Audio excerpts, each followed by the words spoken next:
Kia ora, Kia ora, tātou, Jess, and how are welcome you? to... I'm well, Raf, how are you? Good.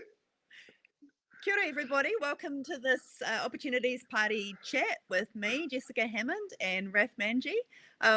Really nice to have so many of you with us this evening. We're just going to have a bit of a casual kōrero about whatever you like, really. So the way this is going to work is members have had a chance ahead of time to send us in a bunch of questions, everything they want to know.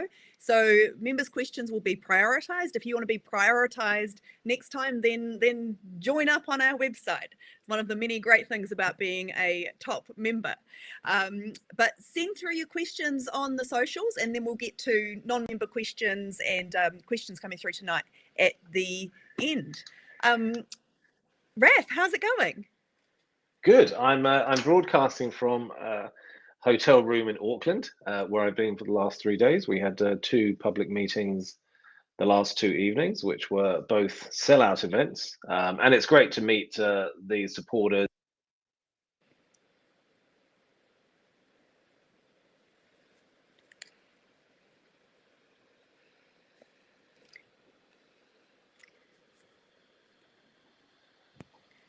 I don't know about anyone else, but I can't hear Raf.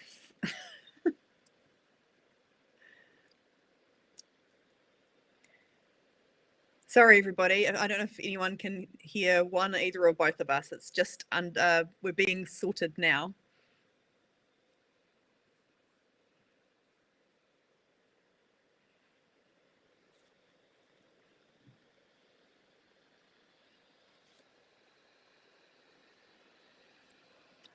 Hang tight.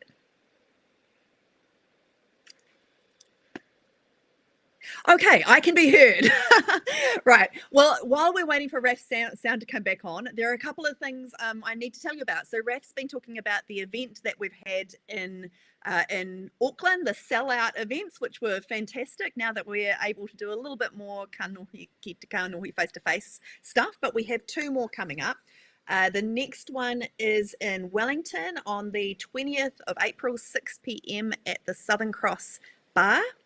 So look on our events page to get those details again, but 6 p.m. 20th of April, Southern Cross.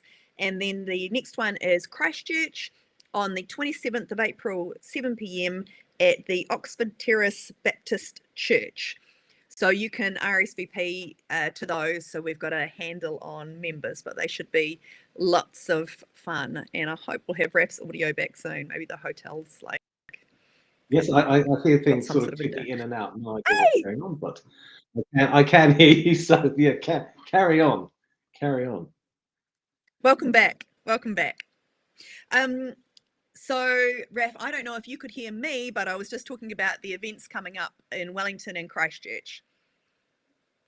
Yes, well, yeah. I think we've got one in Wellington on the 20th, and then I'm down in Christchurch for the 27th. But I will be around Christchurch for the whole of the Anzac weekend, so happy to catch up with people if they want to have separate meetings. Just get in touch with me and let me know. But hopefully Christchurch will be a good turnout, hometown, and be good to talk to supporters and members down there. And I know we've got questions later on about how people can get involved if they want to be candidates or volunteers and things like that, but this is a really great way to start, is to come along to an in-person event, and you can ask us anything you like, get to meet the team and be part of the movement. Are you ready for a question, Raf? Yeah, why not? Let's do it. All right. So we've got Christopher and Anna in the background. Can you hit us up with a question, team, please? Okay. Does TOP favour a massive social housing construction program for rent? And if so, how can this be achieved? Well, I'd say to the first question, yes, and you don't even have to have for rent bit on the end, but it's actually a massive social housing construction program. Yes, New Zealand did it in the 1930s with the first Labour government, and that really provided the foundation for state housing, as it was known, for the next 70 years. It's definitely gone pear-shaped in the last 20 years, which is why we're in the situation we're in now. In terms of rent, I think, can you hear me? Yeah, in terms of rent, renting or buying we want to get to the point actually where there's not that much difference in terms of actual cost, and we want people to be able to rent for long periods of time, which means we need to change tenancy rules. Now Singapore is a very good model for how they've done that. A lot of publicly owned land, a lot of leasehold housing, and you know, they really make sure that everyone is able to be housed, and that's absolutely critical. In terms of how it can be achieved, government can fund it. Government can fund as much house building as they like. The only constraints we have is the capacity to deliver the houses. So they should be going full pelt. So when the government says there's no money, that's complete nonsense. There's always money. It's, are there enough people? Is there enough jib? Is there enough framing to build the houses? Do we have the land? Is the infrastructure in? If not, get that done as well. So we just have to be committed to it. If we're committed to it and we say, okay, over the next 10 years, we're going to roll out this program alongside a massive general infrastructure program, we can do it. Absolutely. Cool. So just a reminder, there's questions that have already been submitted by members. If you're a member and you're in the members lounge, you can put questions in there. If you're not a member and you haven't put your questions in ahead of time, YouTube is the place where you can submit more questions, and we'll get to those after we've answered the members' questions. Okay, Christopher, can we have the next question, please? Oh, what's your highlight of the week, Raf? Well, in general or this week? I think you can choose how to answer this one. Oh, crikey. I think for me, you know, being up in Auckland and having the public meetings is the highlight. I think, you know, when you see people come along who are either long-term supporters, recent supporters, or people actually just coming along to listen, that's the exciting bit for me, because that's when we actually do get to talk about stuff that matters and stuff that's important. So I'd say the highlight for me, yeah, is actually getting out and meeting people and talking about the issues that matter and how we're going to solve them. Shall I tell you the highlight of my week? Does this involve a car? No, oh, someone bashed into my car in a parking lot. No, but even better than that was we met our puppy that we are going to be getting this weekend. Oh, cool. Maybe are we going to do the dog party? Yeah, next time I can hold up the puppy. That'll really get the numbers going, I think. Okay, Christopher, next question, please. When will TOP start taking candidate applications, and when will we know candidates for 2023? I like this question. Yep, good question. End of April. So at the end of April, we will post up on the website members page. Well, actually, you have to be a member, so it'll be on the members page. So if you want to be a candidate or are considering being a candidate, join up. So we'll post up that process. The way it's going to work is that we will call for essentially expressions of interest. There will be a selection committee, and we'll talk to people, and then we'll make some what I would call provisional selections, and then we will start an onboarding process, training program. You know, we really want our candidates to be well versed in what they're getting into, what we're trying to achieve, policies, but also what we're going to do when we get into Parliament, because that's actually a different world altogether. In terms of the final candidates for 2023, I don't know. I mean, some people will self-select and will know early, but there'll be a lot of people who we won't make decisions on probably till next year. Yeah, and I think, you know, in order to give an expression of interest, you don't have to know how to be a candidate, because we will help you with that. You don't have to know 100% that you're definitely going to be able to, but, you know, get in touch, ask us questions. You can ask, I'm sure that any of us who have been candidates before would be happy to be contacted. If you want to know what it's like being a candidate, what's involved, I can talk about being a candidate while being a public servant.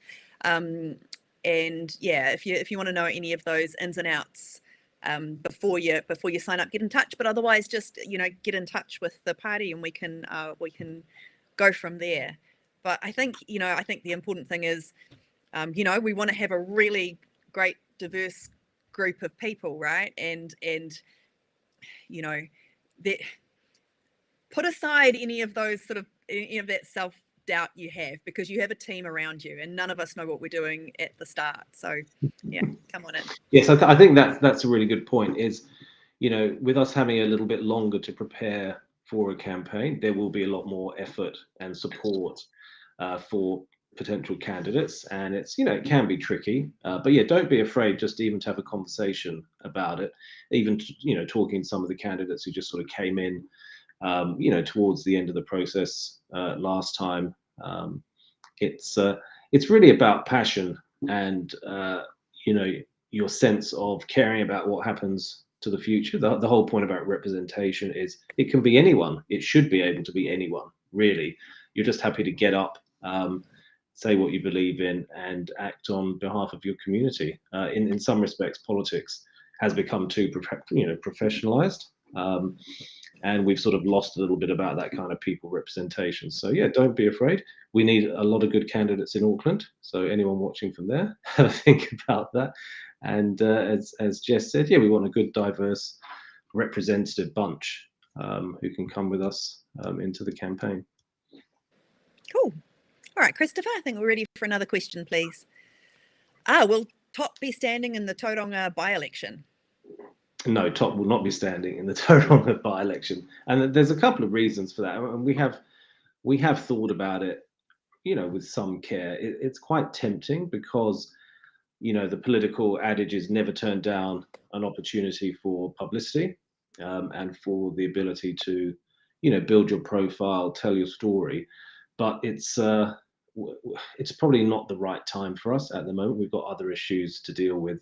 And I think Tauranga is probably not a huge seat for us, even though we've done reasonably well there previously. And it will take a lot of resources, and we just don't have the resources at the moment to put towards that. If there was a by-election later in the year, perhaps a Rongotai, if Poor Legal stands for Wellington Mayor and wins that, then we definitely take part. But right now, it just doesn't tick enough boxes for us. Yeah, and I've said to you, Raf, before, one of the things I really appreciate about having you at the helm is you really do keep us focused on our goal, which is fantastic. Right. Christopher, next question, please. Okay, what do you need funding for currently, and do you have any fundraising goals for donations? Yes, we do need funding. I'd like to employ like 20 people, but that's not going to happen. I think the more structure and foundation we can put into the party from an operational point of view will be helpful. But that is a big ask.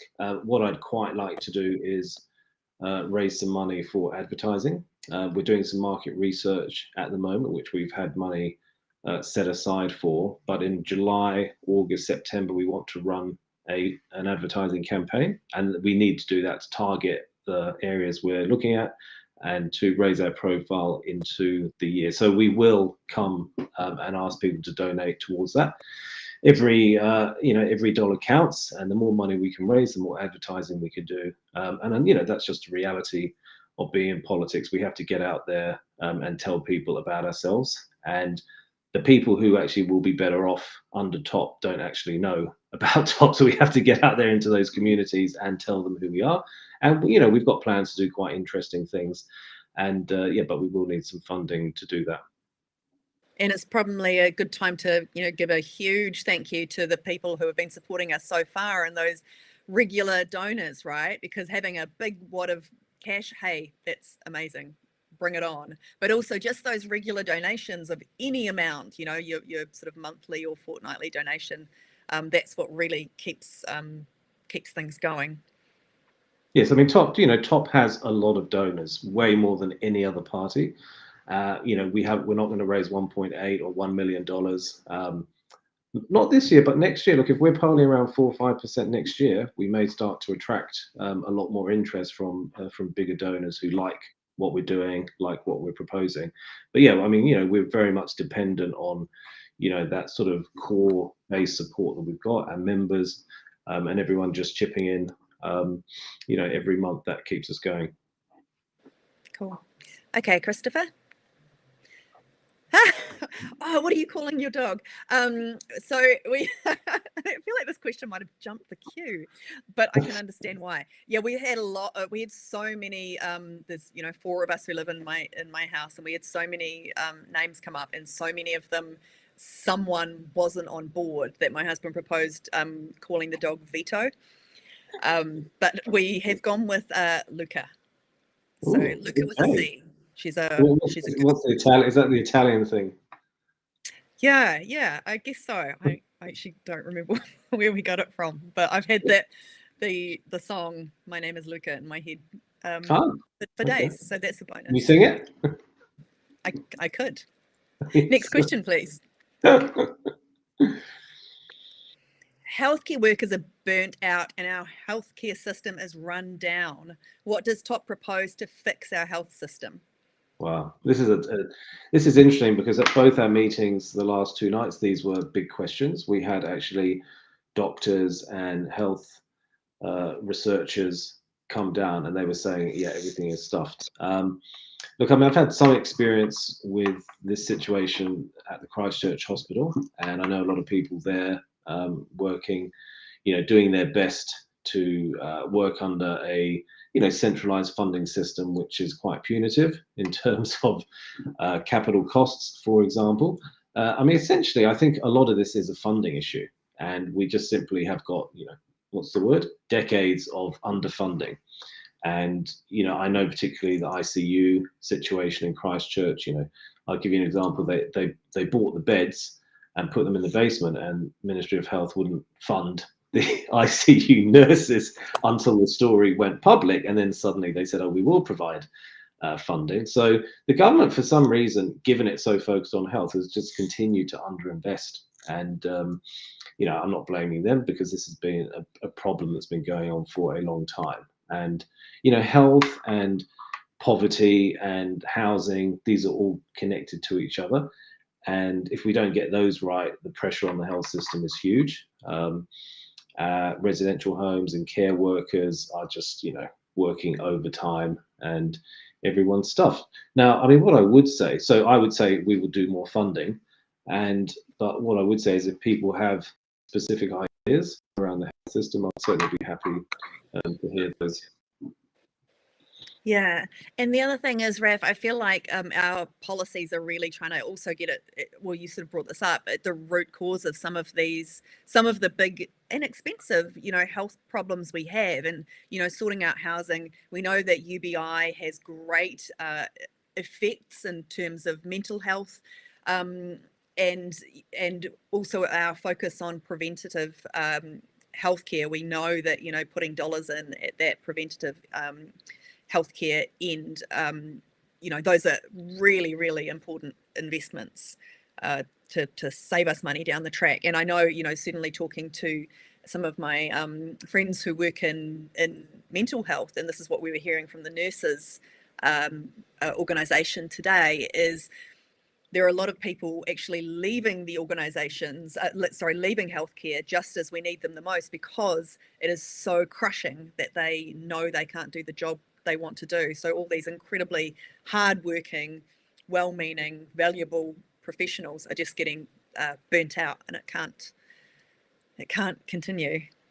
Yeah, and I mean, just even things like, we seem to be closing a lot of maternity and birthing units all over the country, and no one seems to think it's a good idea apart from the bureaucrats in Wellington. No offense, Jess. And I mean, I tell you, so we had a pediatric doctor there last night, and we were talking about some of these issues, and she was saying that antenatal scans are not free. You have to pay for them. So for a lot of people who can't afford that, they just don't have them. And then if they have babies born prematurely, nobody knows kind of how old they are. There's a lot of missing information. So our kind of antenatal care needs huge investment and improvement. And all of these things, we have to stop seeing them as costs. Yes. They're investments. And if you don't make those investments, the costs will just grow and grow and grow. And I think what people working in the health sector are seeing is just this avalanche of underinvestment for years, and costs and costs and costs are growing, and they're not being funded. And it must be, it must be sort of quite disconsolate in some respect working in that type of environment where whatever you do, you just don't feel like you're actually making any progress. And every time I see a doctor or a nurse, they're just kind of beside themselves.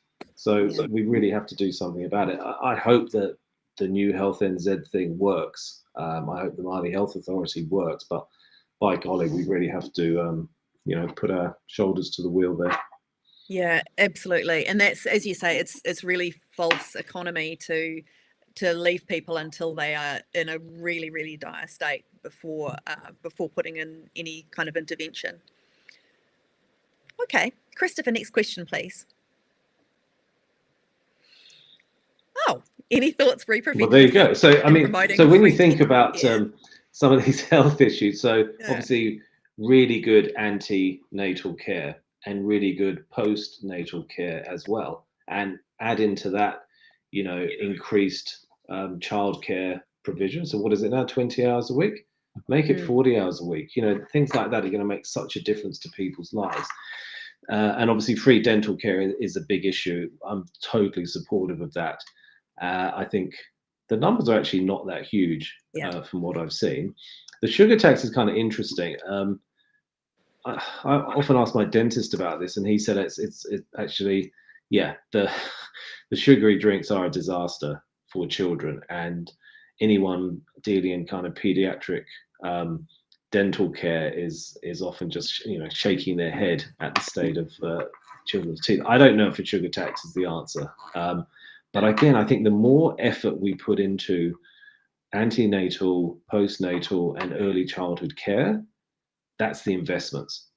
And if we can get kids to the age of 5 where they haven't had a filling and they're living in a warm home and they're starting to attend school, then we're going to save a huge amount of money at the other end. Great. Okay, next question, please. Okay, Raf, what sort of ideas, if you have any yet, do you have for targeting those people who would benefit so much under TOP, but are probably not intellectual types? Well, I mean, that's a good question, because essentially that is, what is our marketing strategy? What I would say is we spend a lot of time both being asked about it and thinking about it. Now, I've been in this role now for, I think, 10 weeks. And it's a big issue, and I think again, open to ideas, but the market research we're doing at the moment will help. And then we've just got to get into those communities, and we need representatives from those communities, and we need to target them through advertising. And when I mean advertising, that will be obviously digital, videos, radio stations, but actually we have to get out and about and go and talk to people in their communities. And that's going to take a little bit of work, but that's the reality. And I think when the penny drops, then I think hopefully there will be a bit of a rush as people suddenly start to say, hey, this UBI actually is a massive tax cut. Our incomes are going to be boosted. We're going to be better off. That's what we need to aim for. But it's it's going to take a bit of time. And it's a job that that can happen at sort of top central, but it's also something that all of us can do by just telling the people we know about TOP. If they're talking about the struggles they're having, you could tell them about UBI, for instance. We can all play a part in getting that word out. Okay, next question, please. What current benefits, if any, will remain under our proposed UBI? Yeah, that's a good question. A lot of people ask about, what about working families, or what about accommodation supplement, and so on and so forth. Essentially, the way we've designed this is that nobody will be worse off. And that means that, now the fact is there'll be some people at margins who will be slightly worse off under the proposed UBI. So what we're going to do is we're essentially going to phase this in. So the easy stuff, the people who are on main benefits, immediately switch to a UBI straight away. So you'll never have to go back to WINS or MST to ask for your benefit again. People who are working can switch straight into it. Accommodation supplements will stay. They're actually not as big as they sound. The working for families, for some people, will stay. So for particularly, I think there are some examples, like, if you're a sole parent with 2 kids, for example, we're missing the UBI from the other person in the household, which is usually the father, but not always. And there's about 60,000 people, so it's not a huge number. We reckon we could move probably 3 million people onto a UBI straight away, and then we will phase in the other stuff. And there'll be some things where we actually have to do a bit more thinking, or there'll be some cases where we might leave things as they are.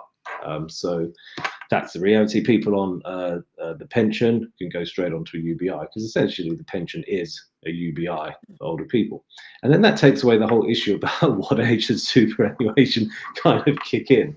So, and there might be some little tax adjustments we need to do there. But essentially, one of our goals is to simplify the whole welfare system, and to take away, people's just anxiety about it.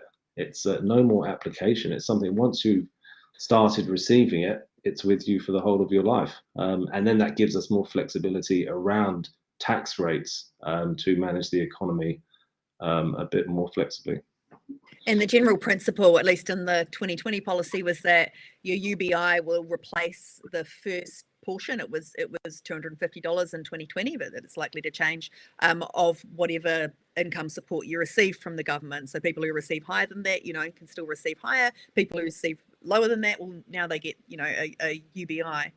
And, while there might be some people who, I'm just making this number up, please don't, commit me to it, but let's say it was $300. Someone who's on a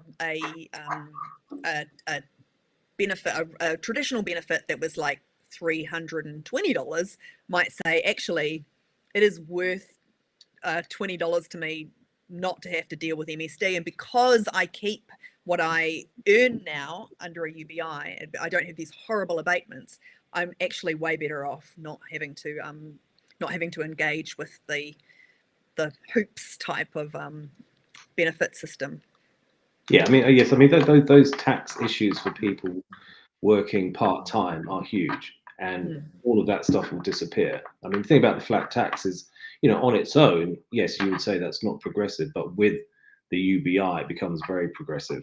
And it's just so supportive for people actually being able to kind of do what they want without being asked, oh, what's your relationship status? Let's get rid of that thing for starters. That's just it's crazy that we still operate a system like that.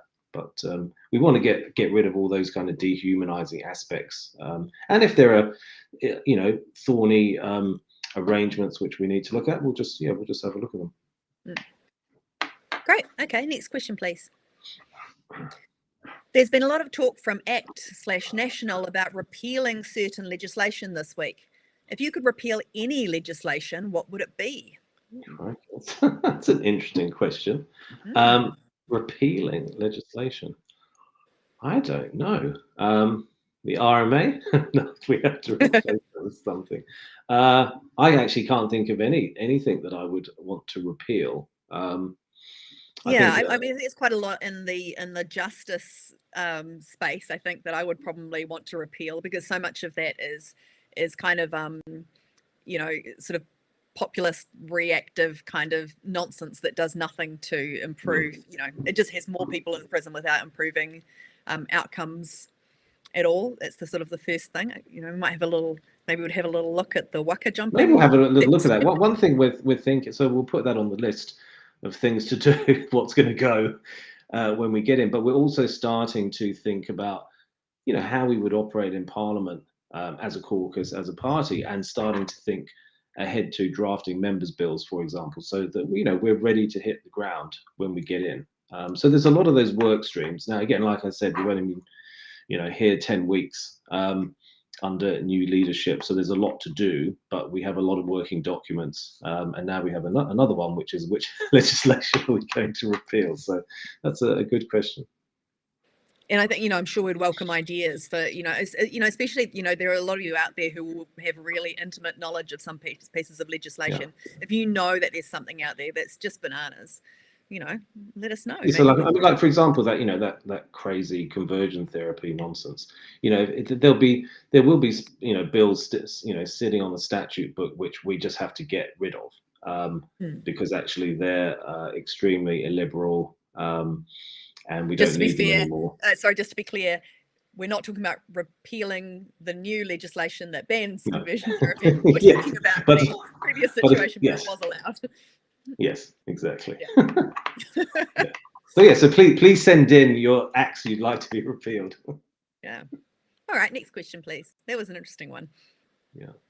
Will TOP take a stance on deregulating industrial hemp from Ministry of Health so it can be easier for farmers and businesses to utilise that sustainable crop? Yes, easy. We want to decriminalise and legalise drugs on the basis of harm minimization, and hemp is awesome. And I have had the odd hemp shirt from time to time, and I did not smoke it. So yes, it's just a kind of a no-brainer that we should be supporting it. It's a very, very sustainable crop, very much like bamboo, and it's something that we can grow here. So yeah, we should absolutely support that. Cool. Next one, please. Did we find out what the last campaign's most unpopular policy was, and what are we doing about it?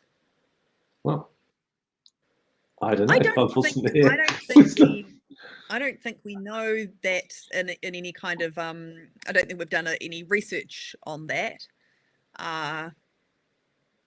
There was, I mean, there was market research done on the campaigns. Absolutely. From reading it, I don't think there was much about the policy. It was more about the messaging than anything, and in a way, not creating a story for people to engage in, being a little bit too pointy-headed. So maybe the unpopular policy was being too pointy-headed in some respects. And that's fair. Yeah, I think our least popular policy is one that we never had, and it was about cats. Yeah, I'm true. Oh yes, well that was the previous election. Yes. Yeah. But we've got dogs now, so that's a start. Yeah. I'm going after that dog vote. All right, next question, please. How will TOP respond to the National/Act drive to eliminate the deficit, the claim that we have a mountain of debt that will overwhelm us? Yeah, we'll respond by going, that's total bollocks. So really, it's just the, I mean, I'll say this now clearly, I'll talk about this a lot in the future. The level of public debt, doesn't really matter. And I think it has been essentially the austerity belt that has, left us in the situation we're in now over the last 20 years. And to be honest, even Michael Cullen was actually responsible for this. He got public debt down very low, like under 10%. And what did that actually mean? It meant all the debt is in the private system, so household debt, which is actually huge. And households could borrow lots of money because banks were happy to lend on housing, which is half our problem. And the investment that we needed in public services was not done because the government was so worried about the amount of debt. Now, I just, it's unfortunate, but this is something that we will be very strong on. The level of debt is not the driver. It's inflation and capacity in the economy to carry out the work. And in a way, the level of public debt that pops out the other end is really is the final variable. It shouldn't be a target. Labour have got that wrong as well. The Greens sadly signed up to that, though reluctantly. Because I think they realise also it's a crock. So yeah, it's going to be quite an interesting campaign issue that we will really get stuck into. So you can't spend money if there's no one available to do the work or if you don't have the materials. But if those people are there, you can do it. And this was the lesson of the 1930s and the Great Depression, is that while the banks were stuffed, it took the state about 5 years to work out that actually there were people standing around doing nothing and loads of materials. And once they kind of activated the public balance sheet, the recovery started. And it started earliest in those countries like New Zealand and Canada, who worked that out before everyone else. I'm going to ask a supplementary order question. Yes. Do you think, you said that the Greens signed up to it even though they think it's a crock.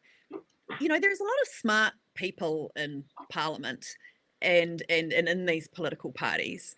Do you think that the people in Labour and National and Act also know that it's a crock, but know that people in the public think debt's bad? I don't like having debt. We don't want to have debt. Debt's bad. So just tell people debt's bad, and that will win us votes. Is it totally cynical, or do you think they just don't understand? I think they absolutely believe it, and it's what mainstream orthodox economists would tell you. And I'm sure the New Zealand Initiative will do a little poll where they sort of ask the question, is debt bad? And everyone goes yes, and they go, hey, the experts said debt's bad. Now, having been involved in this stuff for, let's say, the last 35 years, things and knowledge changes. Now, the underlying system is still there. How people understand it changes. So if you think about quantitative easing, the Japanese have been doing that for 25 years. There's been no inflation at all because there's loads of capacity in the economy. And after the GFC, the US, the UK, European banks got into it. They couldn't generate any inflation either. The inflation came in asset markets because that's where the new funding went into, as opposed to infrastructure and public services. So I think it's something that you kind of, to be in a party like National or ACT, I mean, ACT do believe it, or even Labour, it's kind of, you have to believe it or you can't sort of be part of that thing. You know, I know people in the Labour Party who understand this very well. And will they ever talk about it publicly? No. Yeah. So, I know public debt is not the same as household debt, but you know, the way I like to talk about it is saying, you know, if you are spending $1,000 a year on a heater and you can spend $500 for a heater that's going to mean that it's only going to cost you $500 to heat your home. If you have to borrow $500 for that, that's a really good investment, and it would be really bananas to not borrow that money. So it's really about the quality of debt you have, you know, and I guess your ability to pay it back for a household, not so much the quantity. Yeah, I mean, there are two things to think about. One is that public debt tends to be more stable than private debt because it doesn't have a speculative component to it. Public debt is used to do things like build hospitals, build roads, build, you know, bridges, build schools, build houses, which all have a revenue output, even if it's just a use output. Private debt is used to, you know, speculate in markets, create stuff gets destroyed. Public debt doesn't tend to have the same characteristics. The one thing we do have to look at with public debt is that the money is being spent in the right place. So, for example, I remember doing a talk on infrastructure at the Infrastructure Building Nations Conference years ago, and I came up with all these examples of poor public infrastructure projects like bridges to nowhere and airports that never got used. Now, they tend to happen, they probably don't happen in places like New Zealand because there's a lot more scrutiny here. But it's something we certainly do need to think about. Where do we spend that money? And that is debatable, and I'm completely open to debates around how we spend money in the public sector. But public debt is not something I, you know, lie at night and worry about. Private debt I do, because that's different. Okay, let's have another question, please, Christopher. Raf, rebranding. Have you got any glow up fashion plans? A teal suit or a Peter Dunne style bow tie? I might have quite a cool Paul Smith sort of purple suit in the cupboard. But I think I bought for a special occasion, so I could always wheel that out. I'm going. One journalist said to me, he said you should go for the cool dad vibe. So I'm definitely vibing that. I'm in Auckland. I'm wearing shorts and t-shirt everywhere, and I think I'm tired of wearing suits, but I'm very open to developing a very cool kind of color palette and fashion style. So yeah, let's make it interesting. You know. If there's any fashion people out there who want to do that, then give us a shout. I had a coffee with Peter Dunne a while back. You know, he was my MP for, you know, almost my entire life, and he told me that when he was a new guy and he walked in with the bow tie, one of his PR people said, "Don't wear that. Everyone will think of you as the bow tie guy." And he was like, "Fire him." And it was like sort of the best thing he ever did. I tell you what, I see him round, and he no longer wears a bow tie, and his hair has deflated considerably since he left Parliament. So did he use hairspray? That's the big question. Well, it was cultivated one way or another. Okay, next question, please. Is Raf planning on running again in Ilam? Yeah, good question. I don't know is the answer. it's a definite possibility. I mean, we will probably target some selected electorates, because I think that is quite important. Obviously, Jess in Ōhāiru Belmont, get out there and vote for her. That's obviously one. And I will pick probably an electorate somewhere. Ilam is obvious for me. It's kind of home ground. Christchurch Central, I guess, is a possibility. But, you know, I've run in Ilam before, so it makes sense to go there again. Yeah. But we probably won't make a decision until we've got a better shape of what our kind of candidate list looks like. Someone actually said, "Why don't you run in Auckland Central?" Against Chloe. That's not a bad idea, actually. As part of an Auckland team, you know, we will need some, you know, reasonably high-profile candidates in Auckland to support a wider team up here. But yeah, we'll see. I mean, I'd love to run in Ireland again because, you know, it's. I think I've knocked on a lot of there and know a lot of people there, so it'd be quite fun. Cool. All right, next one, please. What's the best thing the government can do to combat climate change? This is, I had lunch today with an expert in this field who's hopefully going to be helping us develop our policy. I think, you know, it's a good question because it's what can the government do? I mean, I think we can do all the things we should be doing, you know, electrifying everything, increasing biodiversity, as well as planting trees, preferably native forests.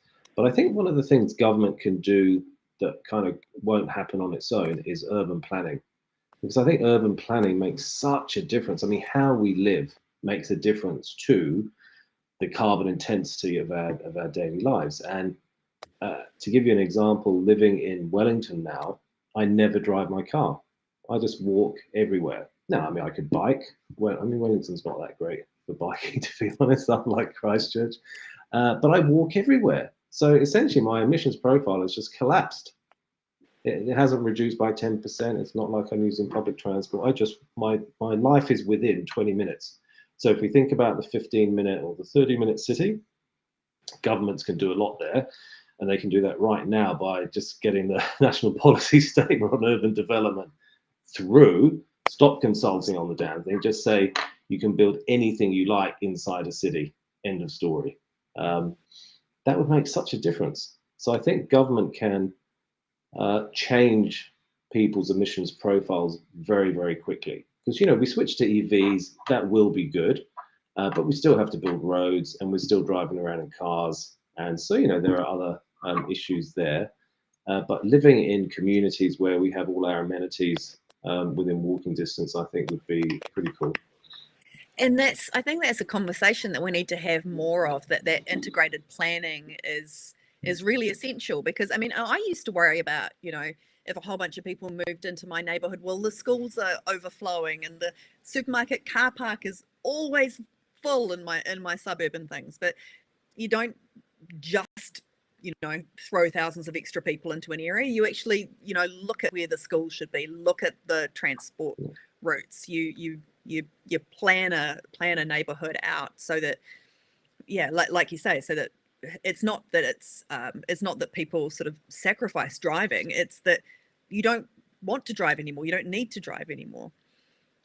Yeah, absolutely. I mean, I've seen suburbs in Christchurch out west, and they just plonk them, do the subdivision, and there's nothing there. And they don't even plant any trees either. I mean, these are places that are going to have huge problems in the future.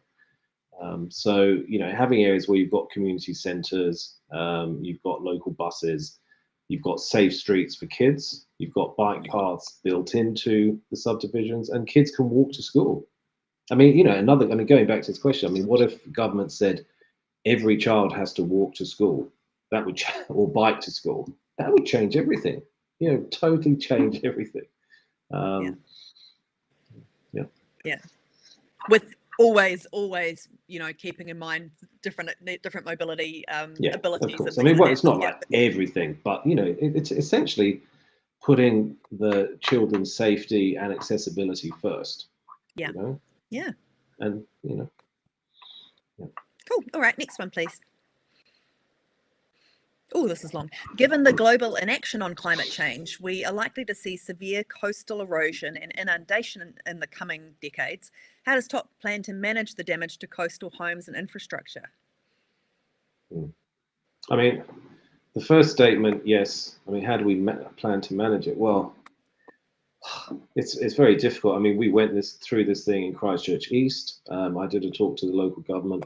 I know to I don't know, one of those environmental conferences on the fact that we had tried to put on limbs the fact that people were in potential coastal flooding zones by the sea, and the locals campaigned against it and got it taken out after a few years of paying money to courts and stuff. And I did this presentation, and now I think they brought them back in. I did this presentation showing a picture of the area, which was basically Brighton, for those of you familiar with Christchurch, which is basically a lovely spit with the ocean and the estuary on both sides. It's like anyone can see this is by the coast, and actually anyone buying a property there knows it's by the coast. Now, there are certain factors around the beach. It's an accreting beach and all that kind of stuff. But how do we manage it? I mean, we've got to be upfront with people and say, you are in a flood zone, you are in an erosion zone, and we are going to invest more infrastructure into these areas. And if you want to buy that, and people do it all around the world, they will continue to buy in flood-prone areas because they just like it, but they have to pay. That's the issue. So as much as possible, put in seawalls where possible, but there'll be some areas where retreat is actually the right option. And we have to help people. We have to help people manage out of that. But people who are buying properties in coastal areas today should be kind of buyer beware, because everyone knows these are in flooding zones and erosion zones. So it's kind of like a managed retreat. It's not going to be easy. I mean, again, in Christchurch, we spent a lot of money on flood protection in cities where houses were getting flooded, and it's had fantastic results. So you can do good infrastructure work, but it takes money and always takes a bit of courage, because you've got to spend money before you see the results. Yeah, and the longer we kick that can down the road of giving people some sort of certainty about erosion, about managed retreat, the worse it's going to get, and the more people are going to be able to litigate and say, I've never heard of climate change. What are you talking about? So I think we're not exactly. Oh, you live by the sea. Yes. Okay. Now, so it is about 6 minutes to 9, but we're going to go till 5 past because we had a little bit of a late start, if that's okay. Next one, please, Christopher. So let's have a tea. How will you ensure that tax on housing won't just be passed on to renters? Yep, good question. I mean, this is where sort of all the levers are quite critical. So the current phase out of the tax deductibility on mortgage interest for landlords is problematic, because it's just forced them to put rents up. I mean, that's the attitude they're taking. And I'd probably actually get rid of that. Actually, that may be one thing I would repeal, because I don't think it's fair to bring that in retrospectively. I think there are other ways of dealing with the investment property sector. The only way we can stop is essentially we have to build more houses. I mean, that's where the supply side comes in. The more houses there are for rent, the less able landlords are to charge extortionate rents. But I mean, over time, a land tax does reduce the price of land, but it will take some time for that to come through. But yeah, we've got to put a cap on rents, and the only way to do that, other than short-term rent controls, is to make sure that we're building a lot more housing. And the beautiful thing about taxing property properly is, although it's a demand side measure, you're sort of reducing demand. It also helps the supply, because there are land bankers, there are people who are using land inefficiently, and once there's a tax on there, then there's a real incentive to use that land as well as you can. So that frees up supply, which also helps bring down the cost of housing. Yeah, no, I mean, absolutely. I mean, that's the advantage of a land tax, is that you do incentivize development. But also, I mean, supply plays a huge part. So the place I'm staying at in Auckland here, I've got some friends who rent in this building, and their rent got reduced last year. And that's because in Auckland, because of the unitary plan, there is now an oversupply of rentals. Now, not in every area in Auckland, but it just shows that if you get the supply right, rents can go down. Mm. You know, we're going to see, you know, the next 5-10 years, house prices is going to do some strange things. And rents are going to do some strange things. And, you know, we want rents to go down. And yes, we want house prices to go down too. That's what affordable housing is all about. It's really amazing to imagine a world, which, you know, has been the world before, where when you're looking for a rental, the landlords are really desperate to get you because you're the best, the best tenant, rather than this complete reversal of power that we have at the moment. Yeah, that's a good way of putting it. Landlords have had all the power, capital has had all the return, and we need to change that around. And when we do, yeah, when you go to look at a rental, they'll be going, oh, well, we'll throw in, you know, some fresh flowers, a basket of fruit every week, because that's the supply and demand. At the moment, landlords have all the power and they're squeezing the hell out of people. Yeah, it's very sad. Next question, please. Have you seen any policies introduced overseas that we should steal for New Zealand? Yes, probably. I can't off the top of my head. I mean, certainly around tenancies and renting, I think, you know, Europe definitely has way more advanced approaches than we have. There's certainly been a lot of land taxes being used overseas in different environments, different countries. So I think, though, actually, you know, with land, housing, renting, that's something that we can certainly learn from overseas.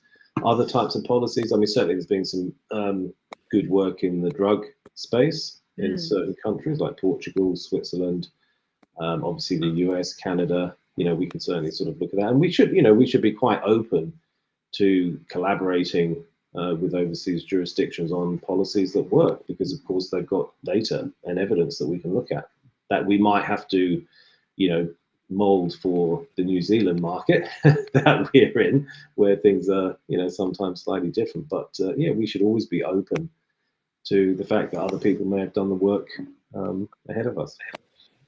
Okay, let's see if we can get through a couple more. Another one, please, Christopher.